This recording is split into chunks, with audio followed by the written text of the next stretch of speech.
안녕하십니까. 개념이 잡히는 일반 물리학입니다. 자, 이 시간에는 이제 14장 유체에 관한 공부를 할 텐데요. 그동안에 우리가 이제 공부했던 일반 물리학에서 다뤘던 대상 위주로 한번 정리를 해보면, 처음에는 우리가 입자에 대해서 공부를 했죠. 그죠? 크기는 없고 질량만 갖고 있는 입자 또는 이제 질점, 그런 표현도 쓰는데요. 파티클. 그래서 입자 하나가 어떻게 움직이느냐, 그리고 입자의 이제 운동에 대해서 가속도를 생각했고, 가속도를 만들어내는 원인이 뭐냐, 힘. 그렇죠. 그래서 그 입자 하나의 역학에 관한 얘기를 했고, 그리고 에너지에 관한 얘기를 했었죠. 그죠. 근데 이제 실제로 우리 일상생활에서 접하는 것들은 입자는 우리가 일상생활에서 경험하기가 어렵죠. 그죠. 그러니까 실제로는 입자들이 모여서 이제 크기를 갖는 그런 덩어리 형태로 있는 거죠.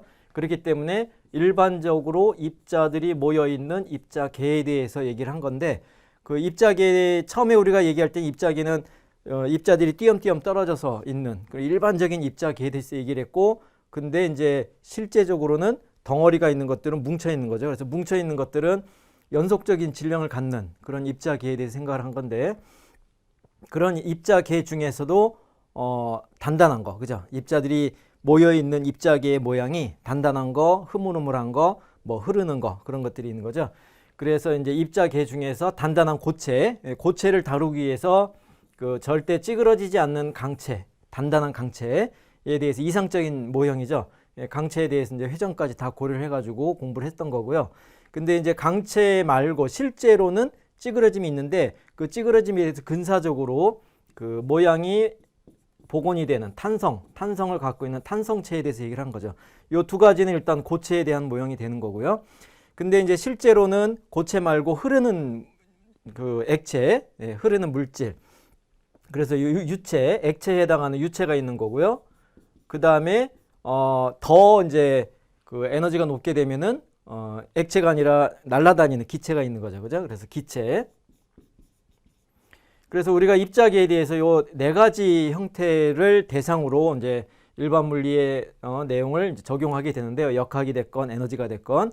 예, 근데 이제 요 기체에 대해서는 요 다음에 유체 다음에 이상기체를 모형으로 할 거고요.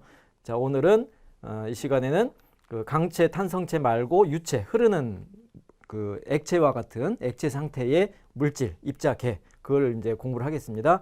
근데 이제 유체에 관해서는 굉장히 어려워요.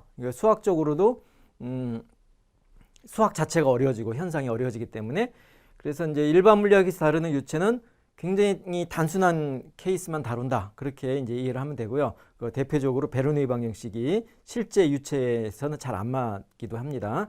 근데 어쨌건 이러한 대상들이 구분이 된다. 입자계가 있고 입자계 중에서 강체, 탄성체, 그 다음에 유체, 기체, 이런 것들. 그럼 각각에 대응하는 물리 법칙들, 공식들을 여러분들이 기회가 되면은 쭉 정리를 해보도록 합시다. 자, 그래서 14장 유체에 관한 건, 유체는 그 흐르는 거죠. 말 그대로 그 해석을 하면은 흐르는 물체가 되는 거죠. 이게 흐르는 물질. 그래서 대표적인 게 액체가 되는데, 기체도 사실은 유체에 속하죠. 근데 이제 기체는 따로 취급을 하게 되는 겁니다. 자, 그래서 유체란 무엇인가 했을 때 흐르는 물질이다, 흐른다. 그러니까 모양이 일정하게 유지되는 게 아니고 그릇 안에 담아두면 그릇 모양이 되는 거고, 그릇을 없애면은 흘러버리게 된다는 그런 거죠. 예, 근데 이제 이러한 유체에 대해서 유체가 받을 수 있는 힘에 대해서 우리가 생각을 하면은, 그 표면의 접선 방향으로는 힘을 받을 수가 없어요. 그러니까 그 물을 그냥 물을 이렇게 담아놨다.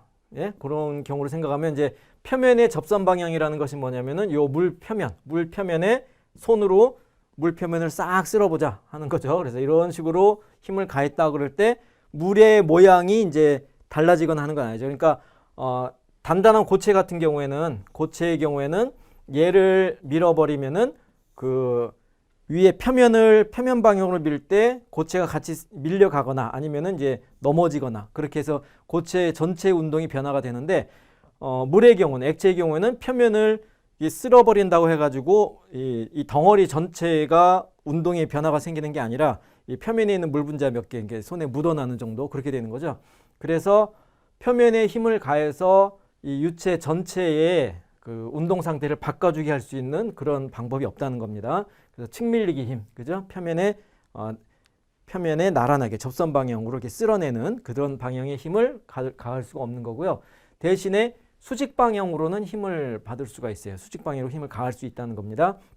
그러니까 이 경우에 물 표면에 우리가 이제 경험하지는 못하지만은 실제로는 공기가 누르는 게 있죠, 그죠? 공기가 물 표면에 이렇게 수직한 방향으로 누르는 힘은 있다 하는 겁니다. 이런 힘에 대해서 이제 우리가 압력을 정의할 거고요.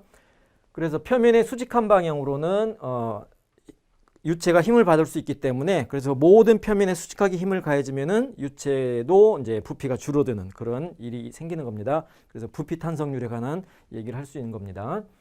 자, 그래서 이게 이제 유체에 대해서 일반적인 가장 기본적인 성질이 되는 거고 이런 성질이 있기 때문에 흐르기 때문에 모양이 유지가 안 되죠. 그래서 이제 전체 질량을 우리가 다 한꺼번에 다루는 것은 무의미하고 그러니까 모양이 변할 때 힘을 가한 그 지점에 어떤 질량들을 대상으로 다뤄야 될 수가 있는 겁니다. 그래서 작은 부피 요소 안에 질량을 다루는 건데 그러한 그 국소적인 그러니까 요 지점의 질량 덩어리, 여기에 질량 덩어리, 여기에 질량 덩어리 그런 식으로 다 구분해서 생각을 하려면 그 부분에 질량에 관한 물리적인 성질을 따로 정의할 필요가 있어요. 그래서 정의되는 것이 밀도가 정의가 되는 건데 density.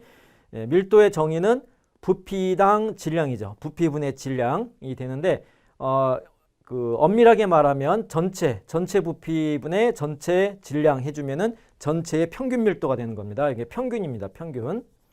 평균이 되는 거고 물론 이제 전체가 아니라 부피를 좀 줄이겠다. 그러니까 이 전체 부피가 아니고 반만 줄여서 여기에 밀도를 보자. 그럼 요 부분의 평균 밀도가 되는 겁니다. 그렇게 되는 건데 요 델타 V를 이제 요 부피 덩어리를 점점 작게 가져가서 입자처럼 볼 수 있게 0으로 보내는 극한을 취해보자. 그렇게 되면은 이제 극한이 들어가고 나누기가 들어가니까 0분의 0꼴. 그래서 미분이 되는 거죠. 그죠? 그래서 미분 형태로 쓰게 되면은 dV분의 dm. 그런 식으로 우리가 이제 수학적으로 정의를 할 수 있는 겁니다. 그러면 이제 수학적으로 요 dV가 0이라고 정의했던 그 점 근처에 0으로 볼 수 있는 아주 작은 부피, 그 점의 밀도를 우리가 생각할 수 있는 거예요. 그래서 수학적으로 어느 위치에서의 함수 형태로 밀도를 함수로 우리가 취급할 수 있다는 겁니다. 마치 이 장의 개념이 들어가는 건데요. 자, 그래서 일반적으로는 밀도가 그냥 그 고체에 대해서 우리가 생각할 때는 뭐 그냥 전체 부피분의 전체 질량 해가지고 밀도를 우리가 얘기했지만 엄밀하게는 게 평균이다 하는 것, 나누기는 평균하고 순간으로 구분이 되는 거죠. 그래서 전체에 대한 건 평균 밀도였는데 그것을 어느 한 점의 밀도로 우리가 볼 수 있는 거예요. 그러니까 여기서는 이제 그 시간은 아니고 부피가 0이 되는 그러한 국소적인 성질을 갖게 된다 하는 겁니다. 자, 그래서 유체의 경우에는 이제 그 밀도가 다를 수도 있고요. 물론 실제로 고체의 경우도 밀도가 다를 수가 있어요. 그래서 그 앞에서 우리가 중력에 관한 얘기도 하고 그랬지만은 밀도가 다르면 그 지점에서의 밀도를 이용해서 질량을 표시할 수 있어야 되는 겁니다. 자, 그래서 요게 이제 수식적으로는 이렇게 정의되는 건데 요걸 물리적으로 써먹을 때는 어떻게 하면 되냐면 이미 우리가 요 관계를 많이 써먹긴 했어요. 이제 그 어떤 질량 분포가 있을 때 질량 분포를 작은 부피 요소로 잘라내고 질량 요소로 잘라내고 그래서 요 덩어리의 부피가 dV다 했을 때 얘의 질량 dm은 요 부피에다가 dV에다가 요 지점에 밀도를 곱해주면 되는 거죠. 그죠? 그래서 로 x. 그래서 그러니까 미분으로는 이제 극한의 개념을 도입해서 미분 형태로 정의가 되는 거지만 수학적으로는 근데 그걸 우리가 물리에다 직접 써먹을 때는 델타 m이 로 곱하기 델타 v 평균 값을 그대로 쓰는 것처럼 그죠? 고등학교 때까지는 이렇게 써왔죠. 그것처럼 그 어느 한 점에서의 이제 질량 요소의 그 덩어리의 질량 요소 또는 부피 요소 이런 것들하고 관계를 바로 그냥 델타 m분의 델타 v처럼 델타 m 델타 v처럼 dm dv로 바로 써도 된다 하는 겁니다.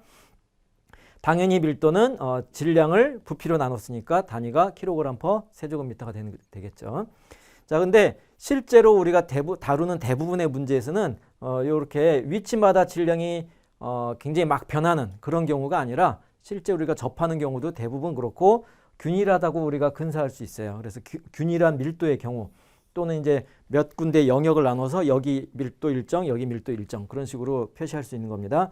그래서 균일한 밀도라고 하면은 균일하다는 말은 위치에 따라서 변하지 않는다. 다 똑같다는 성질입니다. 그래서 공간적으로 어느 점에서나 다 똑같다 하는 그러한 밀도의 크기를 갖는다 그러면 이제 요 국소적인 매 위치마다 정의되는 밀도 값이 평균이랑 같아지는 거죠. 그래서 이제 밀도 자체가 일정한 값을 갖는다. 그렇게 이해하면 되는 겁니다.